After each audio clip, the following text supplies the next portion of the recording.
So hey guys, how are you? So भाई as you know my name is Tanish and you're watching Sam Movie Explainer video. So भाई आज के इस video में मैं wrong turn series के 5th part को explain करने वाला हूँ. सो वीडियो को लास्ट तक वॉच करना. लेट गेट स्टार्ट टुडे वो वीडियो. मूवी के स्टार्टिंग में हमें सन 2003 का सीन दिखाया जाता है वेस्ट वर्जीनिया के एक टाउन फेस्टिवल में. वहाँ पर एक फेस्टिवल चल रहा था. इस न्यूज को कवर कर रही थी news reporter Kaylin Mabel. Well lake town 1814 में बना था. 1857 में हेलोवीन की रात को हिलबिलीज ने उस टाउन पर हमला कर दिया था. वो एक बहुत बड़ा मैसेकर था. हिलबिलीज ने सभी लोगों को मार दिया था, लेकिन वहाँ पर कोई भी बॉडी नहीं थी. सिर्फ चारों तरफ खून पड़ा मिला था क्योंकि सभी लोगों को उन्होंने खा लिया था. उसी की यादों में ये फेस्टिवल सेलिब्रेट किया जा रहा था. इसमें लोग क्रीपी हिलबिलीज बनकर घूम रहे थे. न्यूज कवर करने के बाद कैलिन ब्रेक लेकर जॉगिंग के लिए जाती है. जॉगिंग करते करते वो जंगल में पहुंच जाती है. यहाँ उसके सामने सॉटूथ आ जाता है और उसे देखकर वो हंसने लगती है. उस फेस्टिवल के चलते हर कोई वैसे ही गेटअप में बना हुआ था. उसे इग्नोर करके आगे बढ़ जाती है. आगे उसे मिलता है वन आई.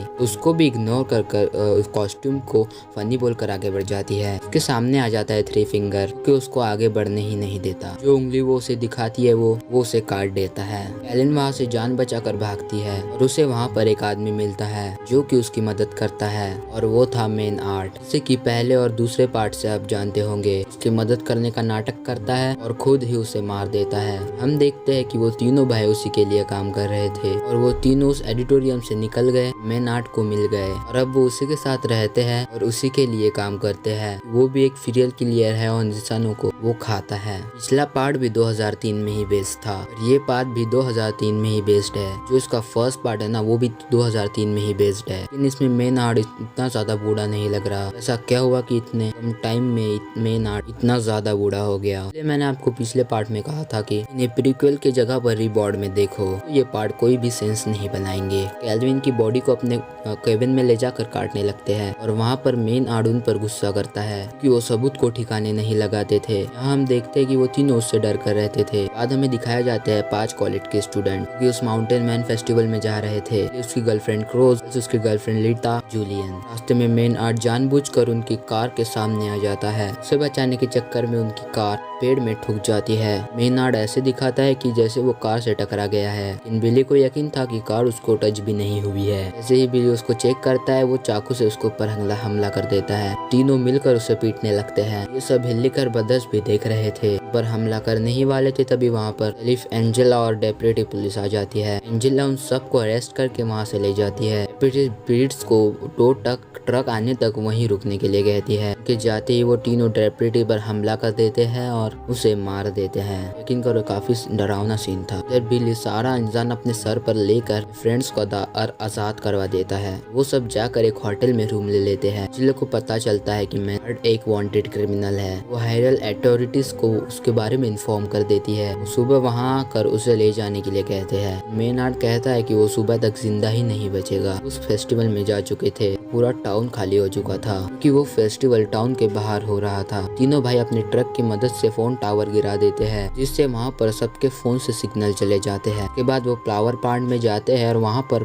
पावर कट करने की कोशिश करते हैं. सिक्योरिटी गार्ड उन्हें देख लेता है, लेकिन वो उसे की तारों में फंसा देते हैं. इससे वजह से वो मर जाता है और जिसके वजह से वहाँ की पावर भी कट हो जाती है. जिला बाकी पुलिस वालों से कांटेक्ट करने की कोशिश करती है. इन सभी फेस्टिवल एंजॉय कर रहे थे. रोज बिल्ली को खाना देने के लिए बाहर निकलती है. रास्ते में थ्री फिंगर उसके पीछे पड़ जाता है. उसके बचकर भागने की पूरी कोशिश करती है, लेकिन थ्री फिंगर उसे पकड़कर मार देता है. और जूलियन भी ग्रस बिल्लीटा और विलन को प्राइवेसी देने के लिए वहाँ से निकल जाती है. बिल्ली के पास जाने लगता है. रास्ते में थ्री फिंगर को उसको काट रहा था, लेकिन जूलियन की नजर उस पर नहीं पड़ती और वो सीधा निकल जाता है. जूलियन पुलिस स्टेशन में पहुंच जाता है. वहाँ बिल्ली उससे रूस के बारे में पूछता है. लेकिन उसको बताता है कि वो उससे पहले यहाँ पर आने के लिए निकल चुकी थी और होटल में लीटा शावर लेने के लिए जाती है. अभी सॉटूथ उसको पकड़ कर ले जाता है. वह सुनकर लीटा बाहर आती है और वन आई उस पर भी हमला कर देता है. इसी तरह वो उससे बचकर वहाँ से भाग जाती है. पुलिस स्टेशन के दरवाजे पर कोई नॉक करता है. ये सोचता है कि वो क्रूज होगी. एंजेला चेक करती है और देखती है वो उसका हस्बैंड था, जो कि उसके लिए खाना लेकर आया था. वो उससे खाना देकर वहाँ से चला जाता है. ये तीनों बाइकर्स को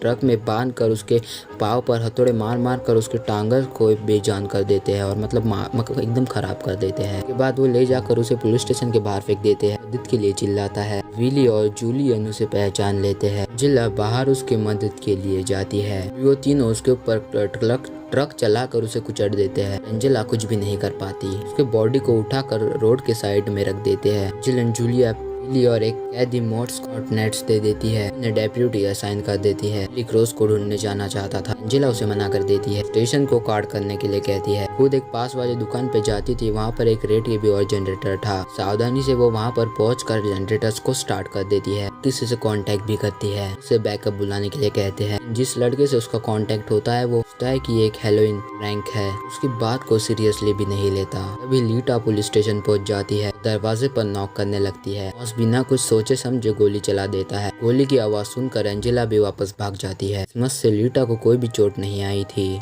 विली उससे क्रूज के बारे में पूछता है, लेकिन उसे भी कुछ पता नहीं था। विली जूलियन के साथ क्रूज को ढूंढने के लिए जाता है।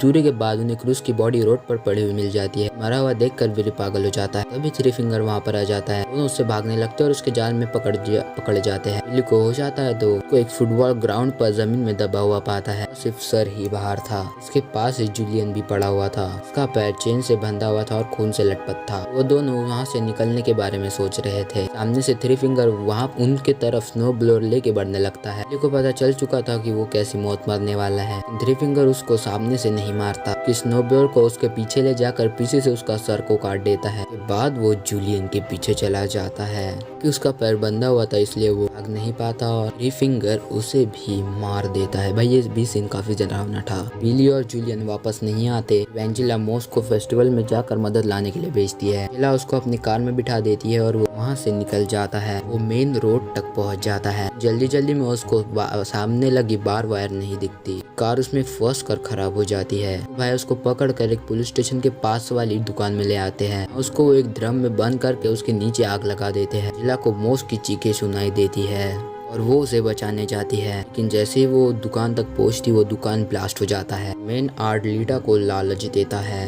अगर वो उसे यहाँ से बाहर निकाल दे वो उसे नहीं मारेगा। और लीटा उसकी बातों में आ भी जाती है, उसे वहाँ से निकाल देती है और बदले में मेन आर्ट उसके दोनों आंखें फोड़ देता है। वो चिल्लाते हुए बाहर आती है। यहाँ पर एंजेला उसे देख लेती है, उसके पास जाने लगती है। मेन आर्ट बाहर आ जाता है और उसके ऊपर शूट करने लगता है, लेकिन उससे पहले एंजेला उसके कंधे पर शूट कर देती है। वो उन दोनों को वापस से अंदर ले जाती है और मेन आर्ट को फिर से लॉक कर देती है। एंजेला खुद मदद लेने के लिए बाहर जाती है। बाहर वो अपने हस्बैंड की कार देखती है। पास जाकर देखती है कि हस्बैंड को कार के अंदर बांध के रखा हुआ था, लेकिन उसको ये नहीं पता था कि वो एक ट्रैप था। कि हस्बैंड के ऊपर एक तेज चाकू लगा हुआ था कि सीधा कार के दरवाजे से अटैक था। जल्दी से दरवाजा खोल देती है, जिसकी वजह से वो चाकू उसके हस्बैंड को बीच में से चीर देता है। थ्री फिंगर पीछे से ट्रक लेकर आता है, सीधा कार को टक्कर मार देता है। जिला किसी तरह बच जाती है। थ्री फिंगर का ट्रक से निकलता है और उसको मार के बेहोश कर देता है। मेन आर्ट लीटा को पूरी जिंदगी टॉर्चर करने की धमकी दे रहा था।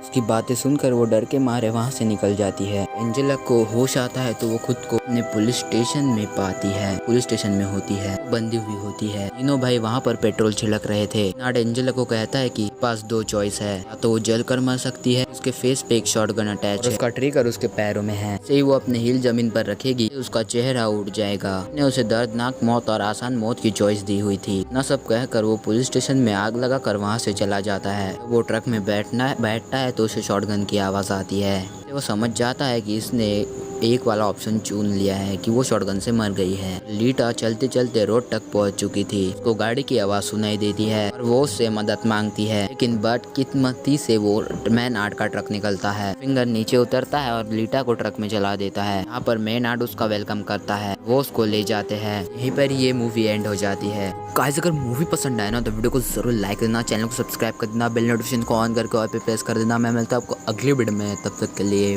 बाय।